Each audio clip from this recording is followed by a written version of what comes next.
الجميلة اللي اختفت فجأة وتم محو كل أثرها، ملقوش ليها موميا ولا حتى مقبرة.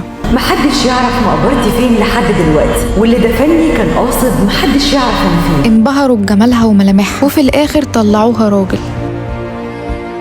الملكة نفرتيتي ولا الملك سمنخكارع؟ النهارده بنتحدث عن ملكة ذات شأن وأهمية جميلة جمال أتون نفرتيتي. الجميلة جت زوجة الملك إخناتون اللي كان أصلا اسمه ابن حتب الرابع، ولكن غيره بعد السنة ال5 من حكمه. نفرتيتي ما كانتش بس زوجة الملك، كانت أول شخص يؤمن بيه ويدعمه. وقفت جنبه قدام الكهنة والشعب وظهرت معاه في النقوش مش بس كملكة ولكن شريكة في بعض الرسومات القديمة كانت بتظهر نفرتيتي وهي بتقود العجلة الحربية وبتحارب أعداء مصر. كانت بتظهر نفرتيتي على النقوشات هي وإخناتون مع أولاده بشكل يظهر تقديس وحب العيلة.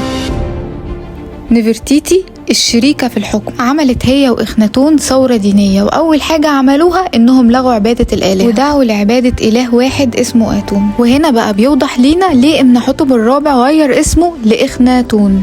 بعد ما عملوا الثورة الدينية وبعد ما الكهنة حاربوهم اضطروا ان هم يسيبوا طيبة اللي هي الأقصر حاليا ويروحوا يبنوا مدينة جديدة ويسموها أخيتاتون يدعوا فيها براحتهم لعبادة الإله الواحد آتون، واسمها حاليا تل العمرنة.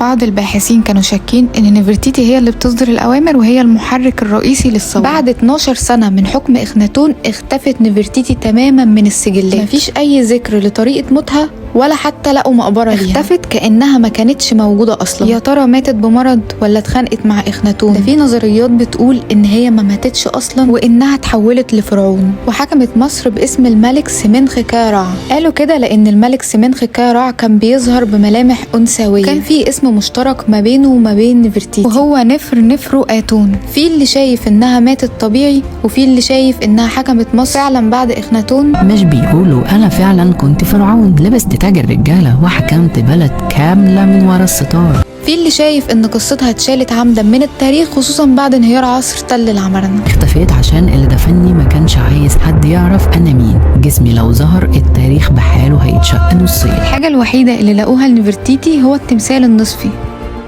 هو وجه غير مكتمل لقوه جوه ورشة نحات ملكي اسمه تحتمس 1912. المهم ان تمثال نفرتيتي النصفي موجود دلوقتي في ألمانيا متحف برلين الجديد. I want to return to my homeland.